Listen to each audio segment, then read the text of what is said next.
Good afternoon, everybody. It's Dave coming to you from the dead center of the dog yard. In fact, I'll show you around the dog yard from the center here in a minute.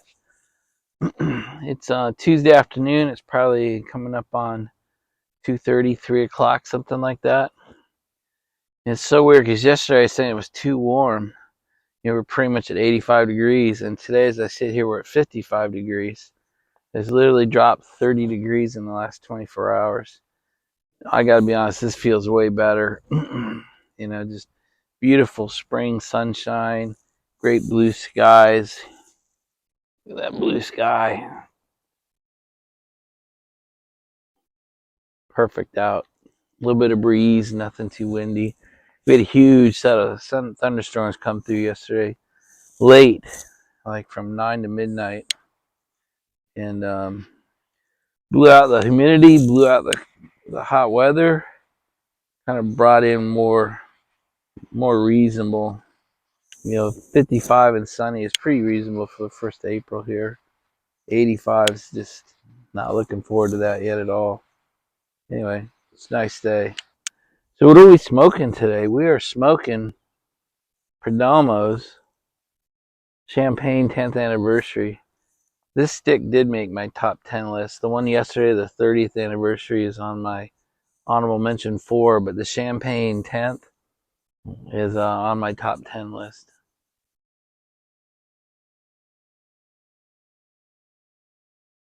Again, I'm not saying anything bad against the 30th anniversary. It's a fine stick. Just not everything can be on the top 10 list. Anyway, it's a beautiful day out here.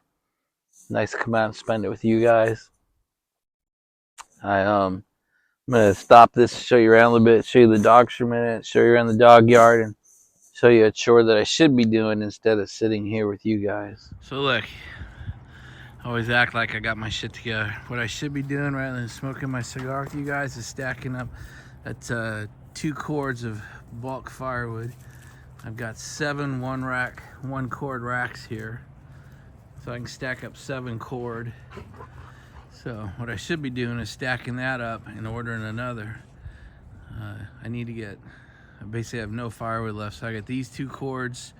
I gotta order 5 more cords this spring and summer. That's what I should be doing, but I'm gonna sit down and smoke a cigar with you guys instead. This is my race trailer, since I'm looking at the firewood. This is what I tow my race cars in when I go to the track. Even though I'm just towing my regular cars to a track day as I do, but I hooked this up behind my big F-250, which is supposed to be sitting right there, but it's in Denver at Sean's house. But you roll the McLaren out of that at track day, and it's a pretty fun experience. Here's Echo wanting to go for a walk with us.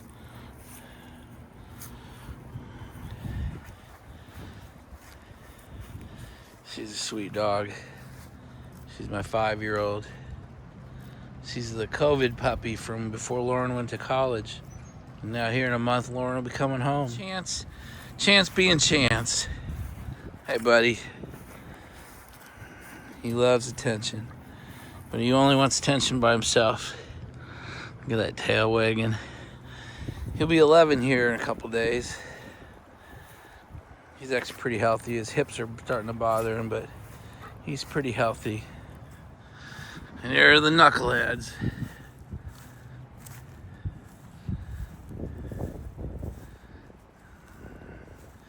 They love their morning playtime, and they love when Sasha comes home from the paddock. And then when we come out here, the dogs love it when I come out and sit with them. So I've got to put the chair, I got us right out in the middle of the dog yard today. Literally right in the dead center. Beautiful sunshine today. And I forgot, I haven't shown you my new throne of creativity. It's actually got steel legs, steel arms, steel back. So anyway, that's what it looks like. Anyway, it's much nicer than that piece of junk I've been using for the last 5 or 6 years.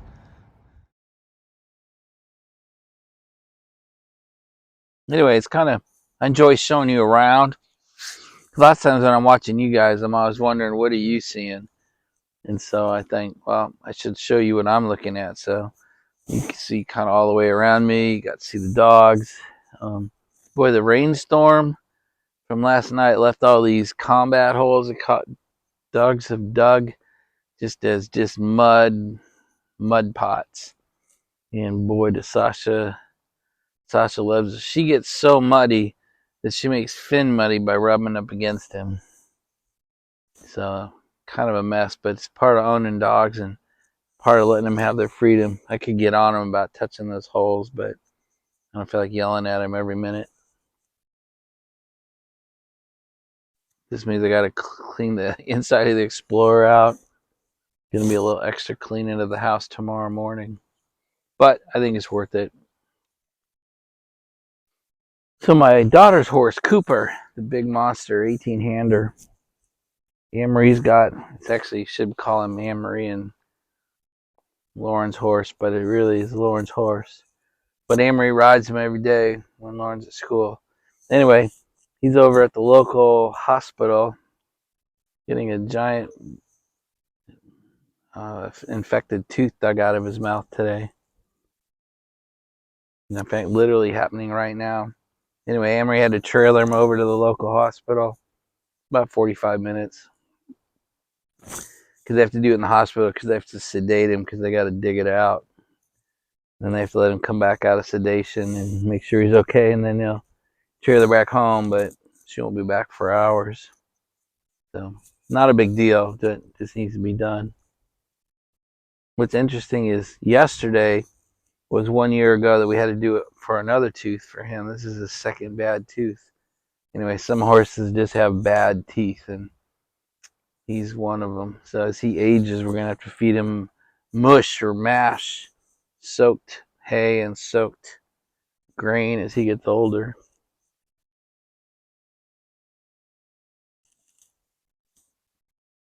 It's part of owning and running a horse farm. You know, we lose one horse and take another one to the hospital, and it's just part of the deal. So it hurts when you lose them because they do become part of the family, almost like a dog, to be honest. For Anne-Marie and Lauren, particularly Anne-Marie right now, she sees Cooper every day. Every day she goes over and rides him and brushes him, bathes him, and gives him treats. So he's a huge part of her life. And when Lauren's here, he's part of her everyday life too. And we've owned him 5 or 6, 7 years now. Yeah, Lauren did some great shows on him. So anyway, there's a little horse update for you. So I know I showed you my firewood pile, which is actually not that far away, right back over there. But this is the time of year to deal with firewood. Don't wait till fall. This April, May time frame. No one wants it now, so it's almost never cheaper than April and May. If you can handle it, get it delivered in bulk.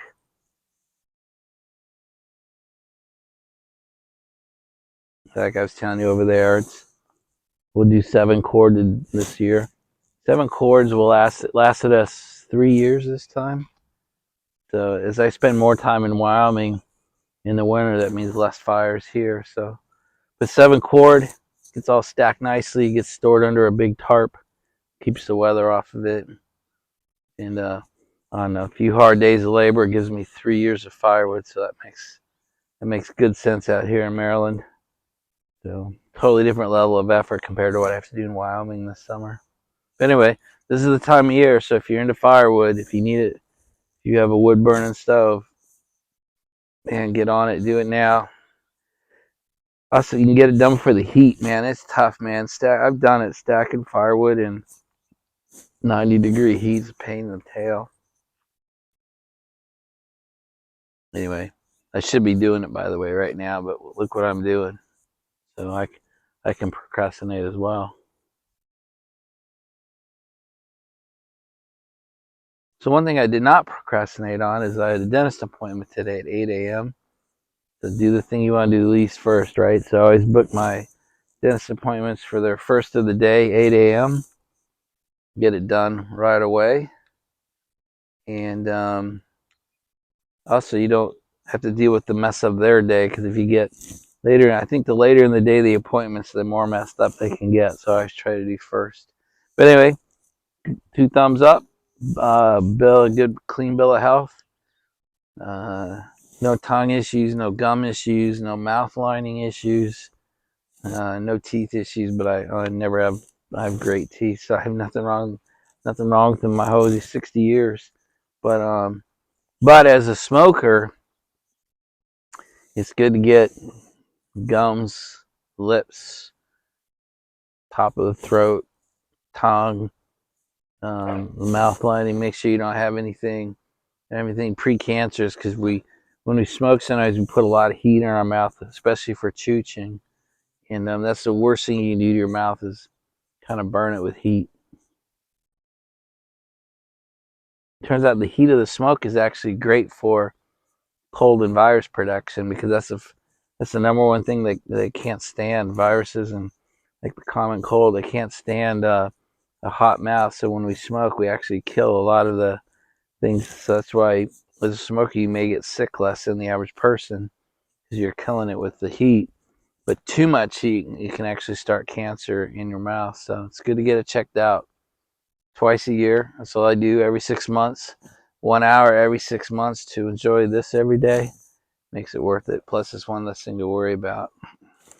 So I got another car rolling good today. Yeah, I'm trying to make sure every car in my paddock is completely functional, nothing wrong, nothing needs to be done.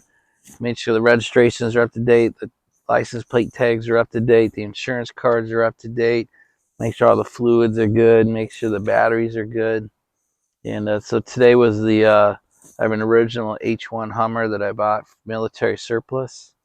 It's a 1991. I sent it to South Carolina and had it completely redone. So I should do a walk around video like I did the Cobra. So maybe I'll do that tomorrow. But got it running. It's running perfect. It's 100% ready to go should we need it.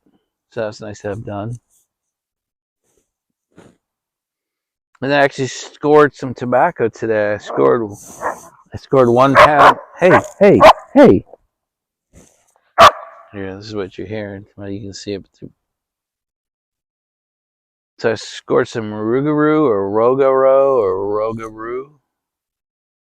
Anyway, I don't know how to say it, but I actually scored a pound of it. I went on Watch City Cigar at noon and got it like literally at 12:01. Got 1 pound of it. And then Potter Piper texted me like 12:30. It was already gone. In less than 30 minutes, the entire batch was gone. So, I've never been able to grab it before. This is my first time I've ever purchased it. So, it'd be interesting to, it'd be fun to, it's got such a big name. It'd be fun to try it. So maybe in the fall, I guess it's a twice a year, spring and fall. So in the fall, maybe I'll pick up another, and then that'll be it for that one. And there's another one coming out, C&D, Cornell and Deals. The Beast is coming out. I think it's today. But I 10-tinned it last year. So I've still got 10 tins of last year's release. And I don't care enough about any of these blends to, the 2025 blend is different than the 24, and it's different than the 21. And I don't know if the Beast is every other year. That's what I've heard. But I just don't care enough about blends to say that I'm stocking each different release. It's just not worth it to me. I enjoy the Beast, but I've got it cellar deep enough for a small batch for me. But it's nice. So I've got the Beast is already in there, and 1 pound of the Rogaroo is on its way. So that was nice to have done today. I just couldn't believe it sold out in less than 30 minutes. That's kind of crazy.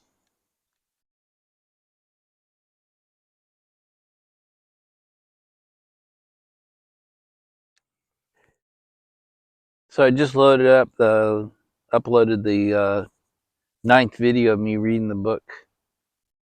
So we're done. That's the first book of the Pipe Cottages book club.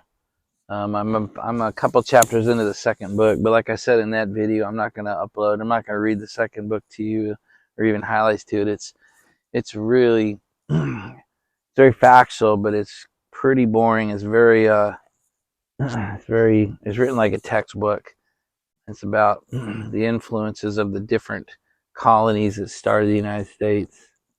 It's sort of refuting that Plymouth Rock or Plymouth had the most influence. And it's interesting, but it's not riveting. It's not something I would want to read to you guys or even highlights of it. So we'll see what the third book does. But all nine videos where I read highlights to you um, are in a playlist now. So anyway, we're done with that. So I'll be one less video per day for a while as I just read to kind of catch up now to the. I don't even know where the Pipe Cottage Book Club is as a group. I need to watch a couple of his lectures and find out where we are. But I found today's is chapter 10, and I enjoyed it because it's sort of the American retort, response, rebuttal to all the communist and socialist ideologues who are, continually picking at our American freedom and our American way of life. So it was a great way to end the book. It was a great way to end the reading series to you guys. It just felt good. It was a feel-good chapter about how good our system really is, factually and results-based, why it's been such a great basis for our country. So, but that ends the reading. So I made the comment in yesterday's Dog Yard chat about how I'm missing people who have stepped away from social media. And I knew I was going to do this, so I'll probably do updates as I think of them. But somebody I didn't mention yesterday who I miss on a daily basis is Jonathan, Piper X1X. So he may be completely off. He hasn't done a video in a long time, and I don't see him commenting on anybody's. I know he's quit commenting on mine. Maybe it's me, but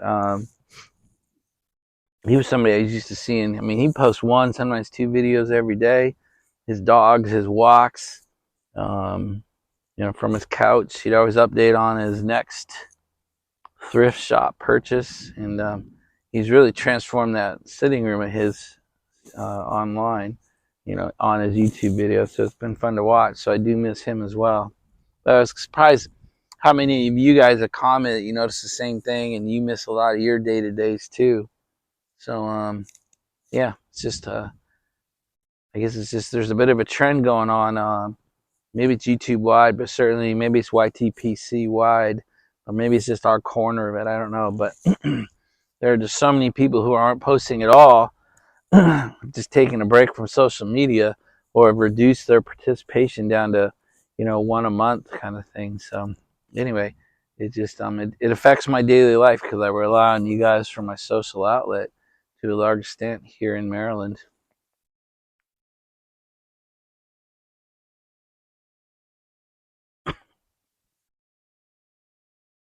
It's this is a mild plus cigar. You can see what he calls stacking dimes. That's what the guys from Wyoming call it.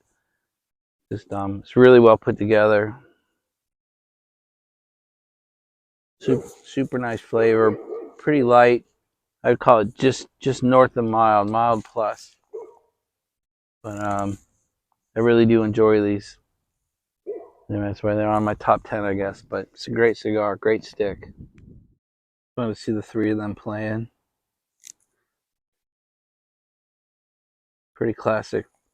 I got 4 dogs here. 3 are playing. I mean, guess what? Where Chance is? Chance is over there being Chance. He just doesn't care. Honey Badger don't care.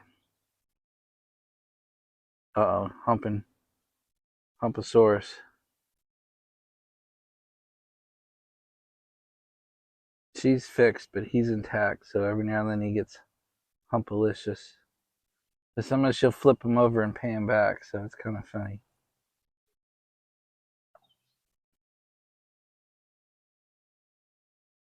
Anyway, Finney just turned a year. We'll probably leave him intact for another year. Unless it gets really bad, but our goal is to leave him intact and let those hormones help him grow. That's what we do with all our try to let everybody 1 to 3 years, something like that. There's a huge debate in the veterinary world about when you should get them fixed, either right away at 7 weeks or, especially males, I guess the male parts play a role in a lot of cancer. But you have to let them have the hormones long enough to grow healthy immune systems and grow big and strong. So we tend to err on the 2 to 3 years if possible. So that's something nice to see.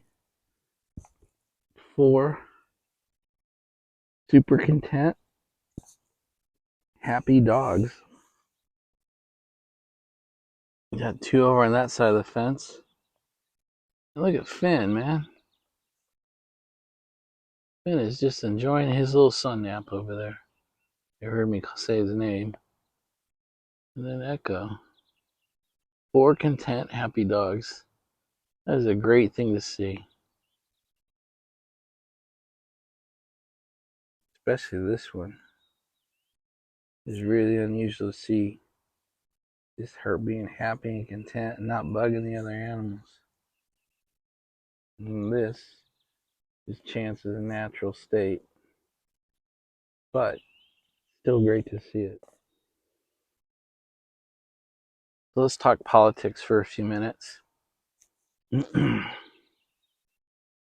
Politics isn't your thing, or if you think I'm woefully out of place putting political content into the YTPC, this is a good time to not experience your own frustration and participate in your own rescue and click off, roll out.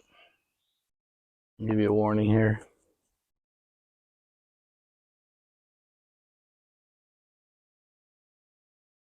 So chapter 9 of the book really talked about people who are really pushing for a socialist agenda or a communist agenda, even inside the United States, much as we've seen actually occur in the European nations in the UK. Those individuals rely in chapter 9 on kind of the ignorance of the general population in the United States, ignorance of history, and ignorance of the lack of results of those ideologies. There's never really been a successful socialist country or a totally communist country. They generally, resort to violence and, the putting down of their own population. But I think there's a third thing the book doesn't talk about. I don't know if it's something relatively new in the last 20 or 30 years. I mean, the book was written in 1957. And I would say something that has come, an insidious thing that has worked its way into the American popular culture is two-part. One is a comfort with dependence on the U.S. government for daily life. And the other is complicity or compliance or laziness on our part. And I mean you and me. Life's good, so you're not going to, like I said, you're not going to pick up a weapon and do something to make a difference. You're not going to put your life at risk. And neither am I, by the way. But I just think there's a general laziness. I mean, most of us have pretty good lives. I think the enemy of a great life is a good life. And I think the the enemy of resistance is a little bit of laziness. And I think we all have that, me included.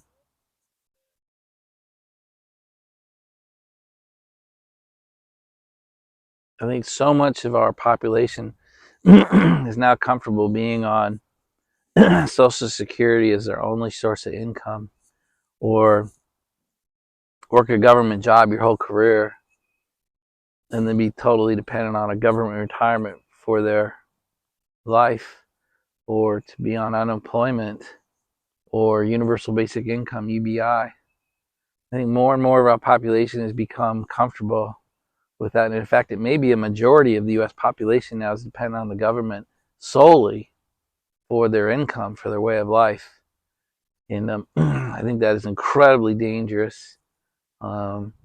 because they kind of got you by the balls. You're going to do whatever they say, because they'll take the UBI away, they'll take the Social Security away, they'll take your government pension away if you don't comply and do what they say.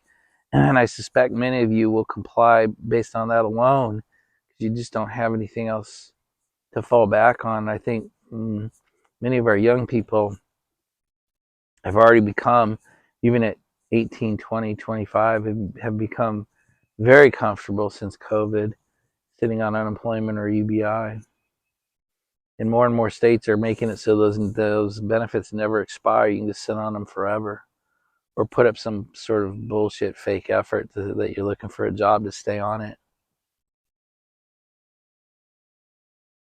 I think that's very dangerous. And then the second one I talk about is, I think our lives are too good. We're too complicit, me included. I mean, I'm not going to pick up a weapon and do something silly to put my life at risk, or to put my livelihood at risk. So I think a number of you said, well, what can we do about it? Well, there's a lot of things we can do about it. It's just a matter, are you willing to do it? I mean, we could stand up and run for office. We could stand up and take the cause on of the candidate that's going the way we'd like to see it go. Send them money and then work for them. I mean, go to work for them several hours a day, several hours a week for the next couple of years to help get them into office. But that's real work. That's real effort. And I just don't know if we're willing to do it.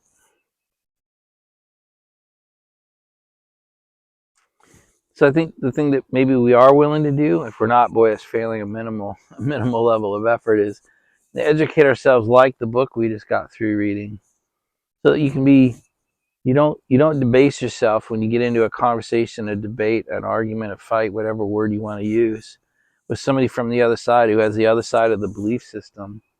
So we don't resort to, even if they do, don't resort to these one-liners. Biden's the best president I ever saw. That's bullshit. Trump's the best president we've ever had. That's not helpful. It doesn't help our cause in any way. Open borders are bad. The prior administration handled it like shit. That doesn't really help. Why are open borders bad? Why is a free economy good? Talk about the examples of the other systems not working in the world. And why would we, and ask questions maybe, hey, I think Trump's a deranged president. Hey, if you don't mind me asking, why? What do you see him doing that makes you say that?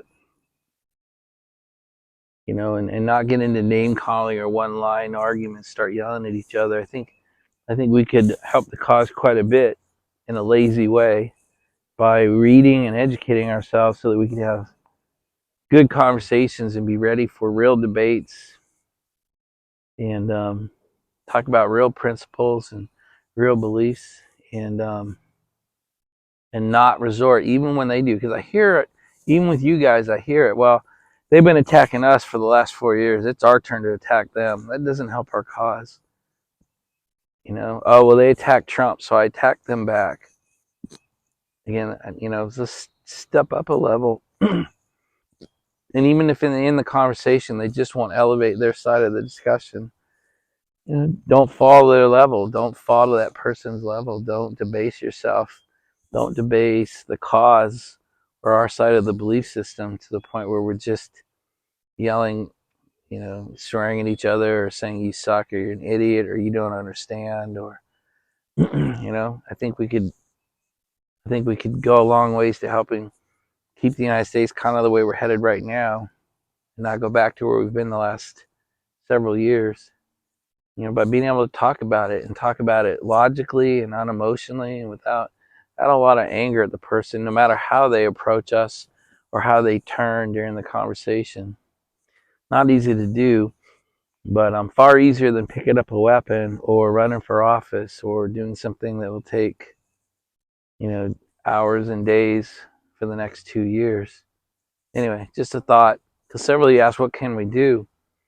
And so there's a couple things you do. I mean, you could take your kids out of school and homeschool them, but I don't think too many people here are willing to do that. Or if your kids aren't willing to take their kids out of school, you could talk to them, pull your grandkids out of schools and homeschool your grandkids.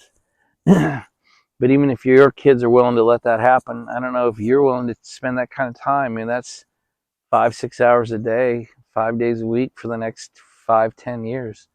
But these are things we could do. I just don't know if we're willing to do it. So that's why I fall down to the minimum level is let's read and educate ourselves and retrain how we talk and debate it. Anyway, that's just a thought.